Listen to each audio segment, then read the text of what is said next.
गया के टेकारी राज की कहानी। इतिहास के गुमनाम नायकों और स्थानों को नहीं भूलना चाहिए। नमस्कार दोस्तों, स्वागत है हमारे एक और नए वीडियो में। गया जिला, जिसे हम बोध गया और पितृपक्ष के लिए जानते हैं, उसके भीतर छिपा है एक ऐसा इतिहास, एक ऐसी रियासत जो कभी पूरे मगध क्षेत्र की सबसे शक्तिशाली जमींदारी था।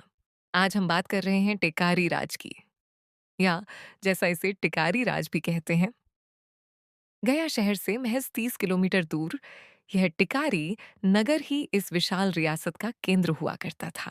अपने स्वर्णिम काल में इस रियासत का विस्तार 852 वर्ग मील से अधिक था, जिसमें 2000 से ज्यादा गांव शामिल थे। जरा सोचिए, गया, औरंगाबाद, नवादा, जहानाबाद, इन सभी क्षेत्रों पर कभी टिकारी नरेश का सिक्का चलता था। इस राज की नींव मध्यकाल में रखी गई थी। हालांकि इसके वास्तविक संस्थापक राजा वीर सिंह को माना जाता है, लेकिन इसे विस्तार देने में राजा सुंदर सिंह की अहम भूमिका रही। लेकिन टिकारी का सबसे स्वर्णिम काल रहा महाराजा मित्रजीत सिंह का। 1841 तक शासन करने वाले इस महाराजा ने न सिर्फ रियासत को समृद्धि दी, बल्कि जन कल्याण के कार्य भी किए। अच्छा, इन प्रमुख शासकों में महाराजा गोपाल शरण सिंह और महाराजा हितनारायण सिंह जैसे नाम भी शामिल हैं, जिन्होंने टेकारी की विरासत को आगे बढ़ाया। अब बात करते हैं टेकारी के वैभव की। ब्रिटिश काल में टिकारी न केवल सबसे महत्वपूर्ण, बल्कि सबसे धनी जमींदारी थी, जिसकी वार्षिक आय लाखों में थी। टेकारी का राजमहल स्थापत्य कला का एक उत्कृष्ट नमूना था। लोक कथाओं और अभिलेखों के अनुसार इस विशाल किले में 52 आंगन थे। आप कल्पना कर सकते हैं कि यह महल कितना विशाल और भव्य रहा होगा। यह राज सिर्फ दौलत के लिए नहीं जाना जाता। महाराजा मित्रजीत सिंह ने अपनी प्रजा के लिए ऐसे काम किए जो आज भी याद किए जाते हैं।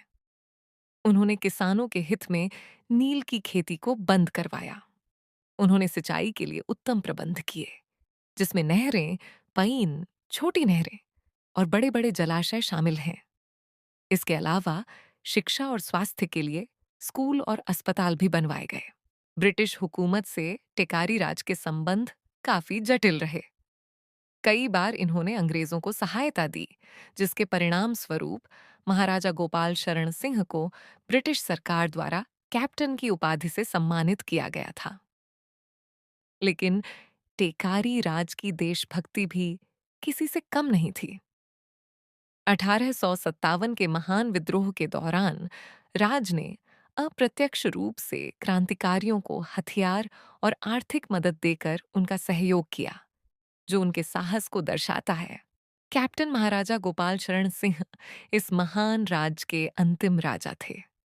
1950 के दशक में जमींदारी उन्मूलन कानून लागू होने के बाद राज्य की राजनीतिक शक्ति समाप्त हो गई, और इस तरह मगध के इस गौरवशाली राज का एक युग समाप्त हो गया।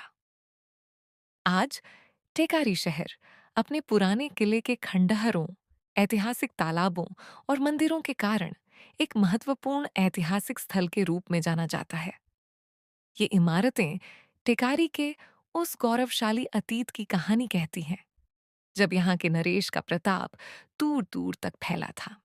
तो दोस्तों, यह थी गया के टेकारी राज की कहानी। हमें इतिहास के ऐसे गुमनाम नायकों और स्थानों को नहीं भूलना चाहिए। आपको ये कहानी कैसी लगी? कमेंट में जरूर बताएं। इस वीडियो को लाइक करें और अपने दोस्तों के साथ शेयर करें। हम जल्द ही मिलेंगे एक और ऐतिहासिक कहानी के साथ। धन्यवाद।